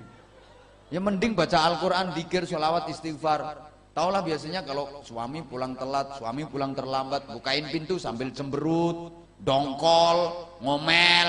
Jam berapa? Jam berapa nih? Plorak-plorok. Suka kelayapan terus. Jam berapa nih? Udah nggak usah tidur di rumah. Sana tidur di pos jaga sana. Sarungmu, bantalmu sungi kabeh. Kelon karo kentongan kono. Apa sembuh Bu itu? Mohon maaf, ibu hatinya udah sakit, pikirannya sumpek, dapat dosa. Hoi. Loro. Podo-podo biar suami datangnya terlambat, ibu sambut aja dengan ikhlas. Ketok pintu, tok tok tok tok tok tok tok. Bukain pintunya. Ya sebentar. Alhamdulillah suami udah datang. Ikhlas, ramah, senyum. Wah itu pahalanya sama dengan jihad. Udah jihad fisabilillah, jihadnya ibu ya kayak gitu. Nggak usah bom panci, nggak usah. Ngapain? Bukan jihad itu, kendat itu. Perempuan model apa mau ngeledakin bom panci, nanti lama-lama ada bom wajan, bom subluk. Islam tuh nggak pernah mengajarkan kayak gitu. Ntar terangin di belakang. Ini soalnya Indonesia ini sedang darurat terorisme, darurat narkoba, macem-macem lah. Aku sampai lali orang-orang ini mau. Nggak cukup ini waktunya. Bu, sambut dengan ikhlas, dengan ramah, dengan senyum. Itu pahalanya sama dengan jihad. Biasanya ngomel-ngomel, buka pintu. Sekarang ganti, sholawat. Suami datang terlambat, sambut ikhlas, senyum, buka pintu, cetek. Buka, kelihatan suami. Sholawat. sallallahu ala Muhammad sallallahu alaihi wasallam sallallahu ala Muhammad sallallahu alaihi wasallam. Suami masuk rumah keluyur-keluyur sambut tala'al badru alaina min saniyatil wada. Stop. Insaf suamimu. Udah nggak berani pulang terlambat, pulang malam nggak berani, takut disolawati. Insaf, besok-besok udah nggak pulang malam lagi, langsung sekalian pulang pagi. Nggak percaya coba ntar dipraktekin gitu. Suami pulangnya lambat, biasanya marah-marah, ngomel-ngomel, bukain pintu yang ikhlas, cetek, krek, ngelihat suami, sallallahu ala Muhammad, sallallahu alaihi wasallam. Suami masuk ke rumah, polal badr. Paling suami cuma senyum, lewat kelewes, suami ngomong, gendeng.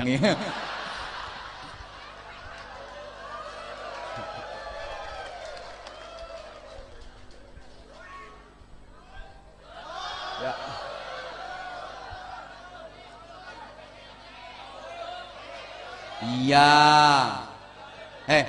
Hadapi hidup ini dengan senang, hadapi hidup ini dengan gembira. Hidup cuma sekali, ngapain disusah-susah? Biar orang lain punya prinsip hidup ini ada dua. Ada senang, ada susah. Kita nggak usah kayak gitu. Prinsip kita hidup memang dua, tapi bukan senang sama susah. Senang sama senang banget.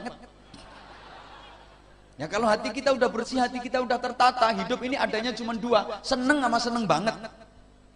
Biar orang lain prinsipnya seneng sama susah, kita mah tetap pakai prinsip seneng sama seneng banget. Orang lain prinsipnya hidup itu ada enak, ada nggak enak. Kita enggak, kita hidup memang ada dua, enak sama enak banget. Setuju? Maka hadapi hidup ini dengan seneng. Yang penting seneng. The power of smile, the power of mind, the power of heart. Subhanallah. Makasih.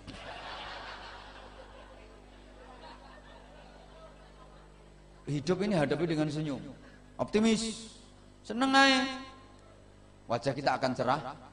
Sampai Rasulullah pun ketika ditanya, ya Rasulullah, ciri-ciri penghuni surga itu bagaimana? Simpel jawaban Rasulullah. Wajahnya cerah, murah senyum. Dan Rasulullah sendiri begitu, murah senyum. Dan senyum, subhanallah, ya Allah, ya Allah. Halo. Kan simpel tuh itu. Ahli surga, iya murah senyum. Ahli surga ini senyum, cerah, senyum, semua gitu. Penduduk surga semua gitu. Sampai malaikat penjaga surga, malaikat Ridwan, ya senyum, ya. Kebantan, senyum. Malaikat Ridwan, penduduk surga itu semuanya senyum, bahagia. Maka orang kalau di dunia murah senyum, mambu swarga.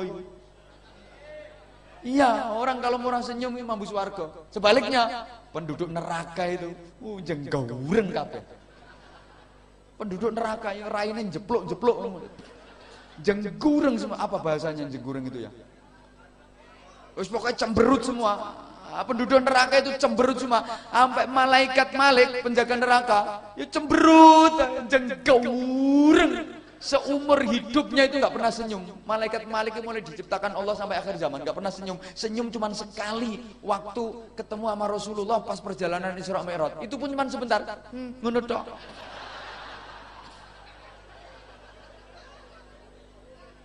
Habis itu ya cemberut terus sampai akhir zaman. Malaikat Malik. Makanya uang nontonnya neng jenggawureng cemberut asli wong ngono kuwi mambu neraka wisan. Sorry ya, secantik apapun perempuan kalau cemberut jelek. Nggak percaya coba ibu cemberut tau mecucuan dan terus bercermin ngoco. Nek perlu difoto. Ketokno lambene tok. Mesti well. Halo. Ya Allah ya Karim. Subhanallah. Senyum itu ternyata subhanallah mempunyai beberapa kekuatan. Pertama, bukti bersyukur. Orang tersenyum hatinya bahagia, bukti bersyukur. Yang kedua, senyum itu bukti optimis. Orang-orang sukses itu orang yang optimis. Orang-orang sukses di dunia ini adalah orang-orang yang optimis, menatap masa depan. Husnudzan billah min husnil ibadah.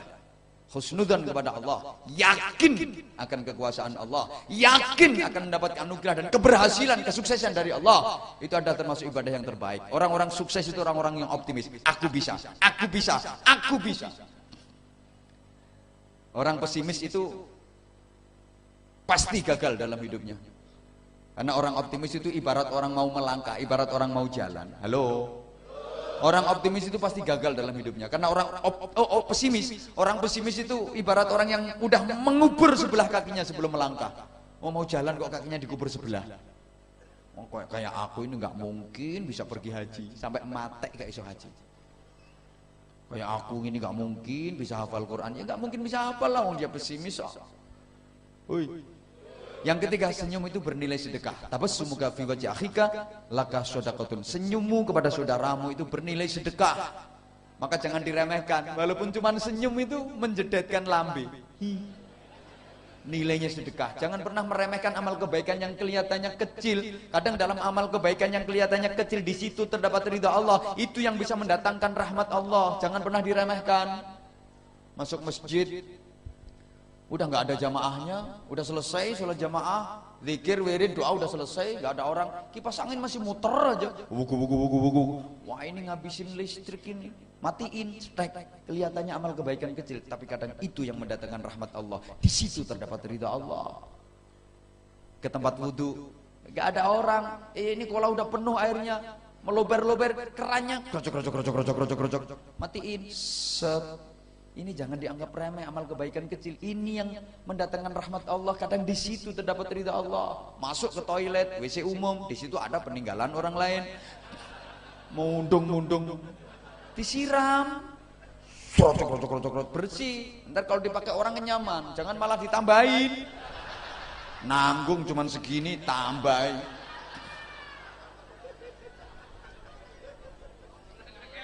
Berikutnya ternyata senyum itu antioksidan yang spektakuler, kekebalan terhadap macam-macam penyakit. Orang yang murah senyum itu nggak gampang sakit. Orang yang murah senyum itu sehat pribadinya, nggak gampang sakit. Gak percaya? Coba teliti tetangga-tetangga Anda, teliti tanggomu. Wong sing grapyak, Semanak, Sumeh, Ajer, Serawung, modelnya itu akrab. Halo. Tanggomu sing gaureng itu loh. Delok. Wajah sing model kemerawuk ngono lho. Wajah-wajah jemotos. Kemampleng. Kemeplak ya. Halo. Enggak gampang gering. Gampang gering. Maka orang yang hatinya bersih, wajahnya cerah, murah senyum, sehingga bibirnya melebar. Bibir sering melebar. Bibir menyempit, lambe ciut, lambe bermasalah. Kok nggak percaya sih? Lambe ciut, lambe bermasalah, bukan sariawan. Orang itu kalau tanpa masalah, hatinya bersih, bibirnya melebar. Ketemu orang, assalamualaikum, waalaikumsalam. Loh. Gimana kabarnya? Alhamdulillah, sehat. Selalu melebar. Woi, kalau lambene nyiutnya, assalamualaikum, salam. Gimana kabarnya? Orang urus. Orang yang pemaaf bibirnya juga selalu melebar. Maafin ya Bu, aku yang salah. Ya sama-sama, nggak apa-apa. Tapi kalau bibir yang menciut, maafin ya aku yang salah. Sudi. Maka cirinya orang yang bertakwa, wal afina 'anin nas, mudah memaafkan kesalahan orang lain dan betah kegerimisan ora buyar.